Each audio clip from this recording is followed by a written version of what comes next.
You're jetting off abroad for vacation and you call yourself a wife? You must be joking. But it's not a vacation. I'm attending a wedding ceremony. Shut up. You're married. You shouldn't leave the house. Do you want to get a divorce? The person relentlessly railing at me is none other than my husband. Since when? When did my gentleman turn into a guy like this? Being restricted even from attending my best friend's wedding feels like being a slave. With a life like this, I had reached my limit. Look forward to it, okay? I'll send you straight to hell in no time. My name is Emily, I'm 29. I leveraged my experience of working part-time in a clothing store during my student days, and I became an independent entrepreneur 2 years ago. I opened an online boutique that sells clothes and accessories. A little before starting my own line, I married my boyfriend Nick. It was thanks to him that I was able to start my own business. In the beginning, I struggled to get my business on track and I fell down so many times. Nevertheless, I managed to overcome it all thanks to Nick. Every time I faced some challenge, he would always say with a smile, "Emily, you'll be fine even if things are hard now. There will surely come a time when you'll succeed." I hope so, but if things don't get better, I will even be a burden to you, Nick. Don't worry about it. I want to support you, Emily, and I want to be there for you. But I would earn better if I get employed like I used to.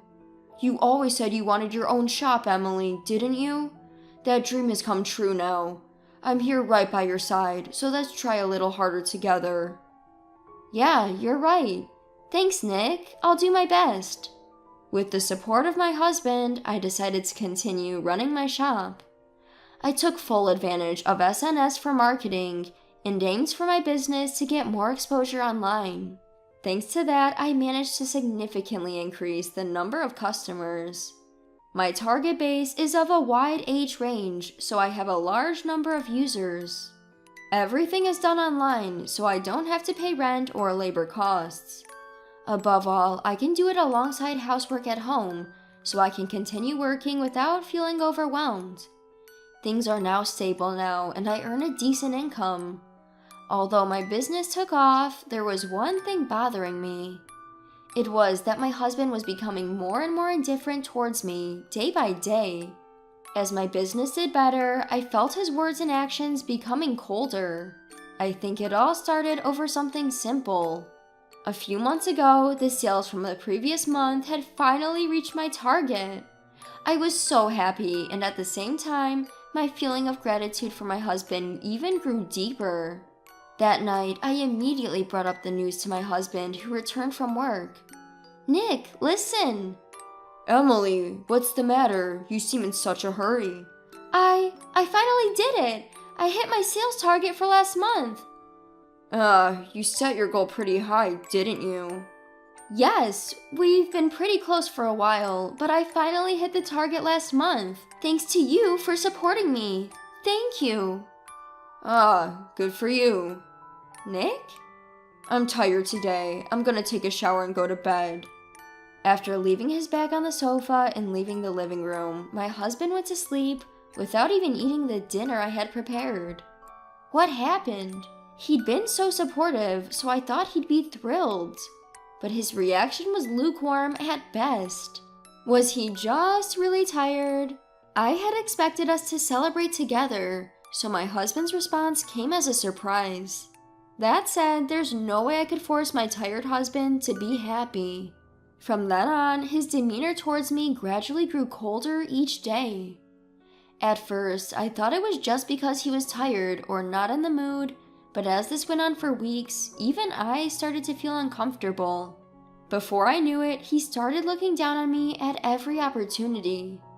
Whenever I was on my computer, he'd stand behind me, sneering while peeking at the screen. What? Checking your sales? You timed it to show me the screen on purpose. Trying to brag or something?" "What are you talking about? I have no such intentions. Nick, you peeped at the screen by yourself." Huh? What kind of wife stays on her laptop when her husband's home? Or what? Are you trying to show off saying I'm so busy with work or something? It's not like that. You've been so cold to me lately, Nick. Did I do something wrong? Despite being shocked by my husband's cold attitude, I still asked him about his true feelings.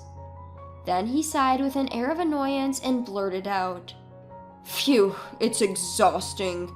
I come home tired from work, and why do I have to deal with someone so emotional? Emotional? Why do you always speak like that? I just wanted to share some good news to you, because I've been trying hard and you've always supported me. That's what pisses me off about you. I couldn't care less about your sales. Instead of getting excited about such things, try improving your housekeeping skills a bit. Hey, there's no need to talk like that. What I'm saying is right, isn't it? Quit showing off how busy you are with work. Do it again and I'm out of here, got it? Hey! Being told such things by my beloved husband, my mind was in turmoil for a moment. My heart filled with emptiness, and before I knew it, a tear was trickling down my cheek. Instead of apologizing, he had a sneering smile on his face. A demonic smile I'd never seen before. I was taken aback by my husband, who could show such expression without hesitation. From that day on, his attitude only worsened. I was no longer allowed to speak freely as I used to, and I always had to walk on eggshells around him. Then, one day, I found a wedding invitation from my best friend in our post box. I went to middle school and high school with Elena, and we've always been close. We kept in touch regularly, even after we became adults. When she got married, I remember being excited, as if I was the one who got married. Now she's abroad with her husband, and the invitation said the ceremony would take place overseas. I've been stressed about my husband, so this was a great news to me. It felt like a ray of light drew in my oppressive daily life. I was thinking of when to tell my husband about this. Before I could bring it up, my husband found the invitation on the table. Hey, what's this? He read through the invitation and he approached me with a clearly sour expression. What do you mean? It's clearly a wedding invitation. It's from my best friend Elena. But this is taking place abroad. You're not going, right? Huh? Of course I'm going. As I said that, my husband slammed his hand on the table with a devilish look on his face. He let out a deep voice I've never heard before. You've got to be kidding me. While I'm working my butt off day in, day out, you're just lounging around at home on the computer, and you're planning on skipping housework again just because of a wedding? No, you've got it wrong. That's not it. I just want to attend Elena's wedding. Shut up. We're married. You shouldn't leave the house. Do you want to get a divorce? Being so casually threatened with divorce, I froze on the spot. He continued his tirade mercilessly. I feel bad for your best friend too. You're only using her wedding as an excuse to leave home and not to celebrate her marriage. What are you saying? It's my best friend's wedding. I'm attending only because I want to celebrate it. Just what's so hard to understand? Ugh, you're so annoying. Quit being so cocky because your business took off. It's your attitude that ticks me off. When will you get it, huh? My husband shouted at me, our noses nearly touching. Overcome with fear, my legs gave way beneath me. Seemingly amused by my reaction, he said, Look, you should be grateful I married a woman like you. You were lucky your business took off, and it was only because of my support. Now, shut up and just do as I say. With that, he shoved the wedding invitation into the trash can. The moment he did that, I felt my blood rush back into my body. At this point, I was so infuriated that it would have been an understatement to say that my blood was boiling. He had not only thrown away my dear friend's invitation, but also insulted my feelings. I was so bitter, I realized I had unconsciously bitten my lip hard. Unforgivable. Who does he take me for? Just because he hates me doesn't mean he can do whatever he wants. I am not his slave, and being his wife does not make me his possession. If my days are going to continue like this, I might as well be the one to ruin it all. I don't care. I'm attending Elena's wedding no matter what. Without resisting, I bided my time until the wedding, carefully making preparations for my overseas trip so he wouldn't find out. The day of departure, my silent obedience seemed to have paid off, and he had already forgotten about the wedding. Before leaving for work, he nagged at me as usual at the front door. "Don't skip your chores today. Make sure dinner is ready. Don't you ever go against me, okay?"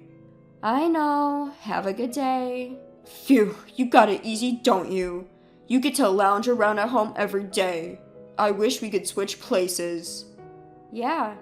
"I was the one who pushed you to have your own line. I wish you were more grateful. Maybe I'll cut back my contribution to the household expenses from next month. It doesn't make sense for me to be the only one struggling." Mumbling such things, my husband left the house. Suppressing the urge to talk back, I patiently waited until he was out of sight.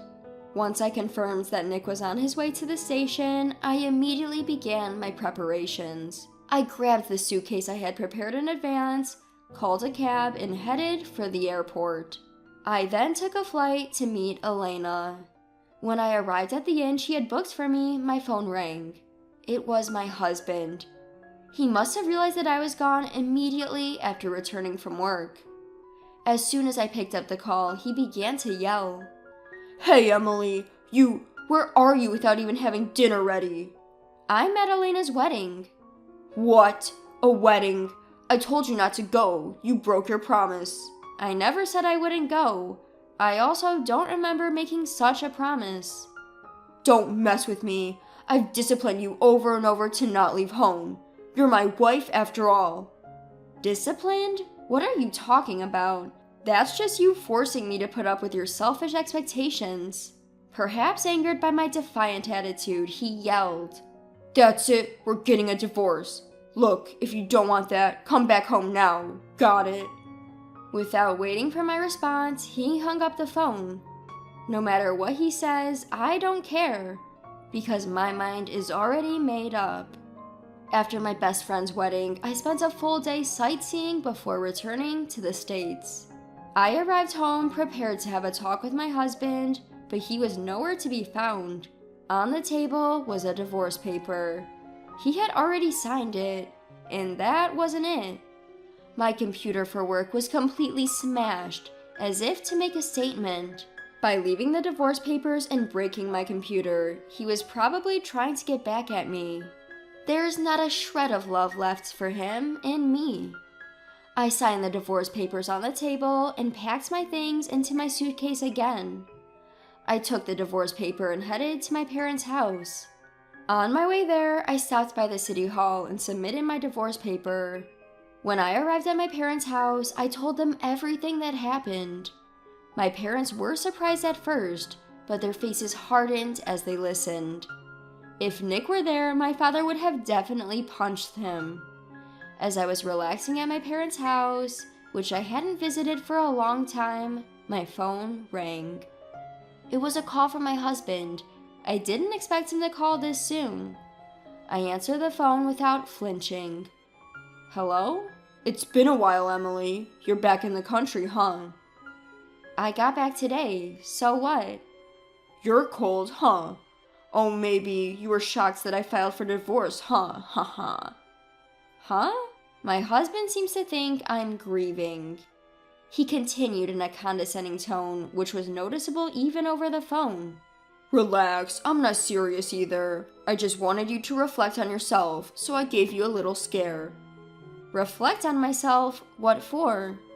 "You went abroad without my permission and had the time of your life." "Had the time of my life? I just attended Elena's wedding." Tuh, you're so persistent. That's what I mean by having the time of your life. Leaving your husband behind, abandoning your housework, and going on an overseas trip. You're disqualified as a wife, you little chick." "Enough already. Who do you think you are? Just because we're married, just because you're my husband, you think you have the right to control everything I do?" "What? Emily, enough is enough." "In the end, you just can't stand that I'm successful at work, right? You don't like having a wife who earns more than you. You're such a deadbeat. It's pathetic to be jealous of your wife. If it bothers you, go ahead and make more than I do. Emily, did you just say that? I'm seriously gonna break up with you. Go ahead. In fact, we're already divorced. What? I filed for divorce. There's no way I can continue being married to a piece of trash like you. Just so you know, if you think you can break me with such threats, you got it wrong. I'm not gonna let you manipulate me. Don't ever show me that disgusting face of yours again, you jerk. He must have been shocked by my harsh words. He fell silent, so I said goodbye and hung up the phone. Afterwards, I hired a lawyer and billed him for the desktop he destroyed. Moreover, the texts and voicemail messages came in handy. His attempts to control my actions and his constant verbal abuse were proven, and I was able to collect damages. As a result, his savings dwindled and he was left in debt. His parents refused to help him, saying it was his own doing, and he ended up having to borrow money from loan sharks. Now he's stuck in a vicious cycle of borrowing to pay off debt, wandering in hell. He was never a high flyer, and I heard that he made mistake after mistake at work, eventually being sidelined. On the other hand, I've been living at my parents' home since the divorce. Thankfully, my current job doesn't tie me to a particular location. I can continue my peaceful life at home, and my parents are happy to have me stay with them. This lifestyle will likely continue for a while. Marriage isn't the only way to happiness. The most important thing is to have a family that cares for you. I've come to realize this once again.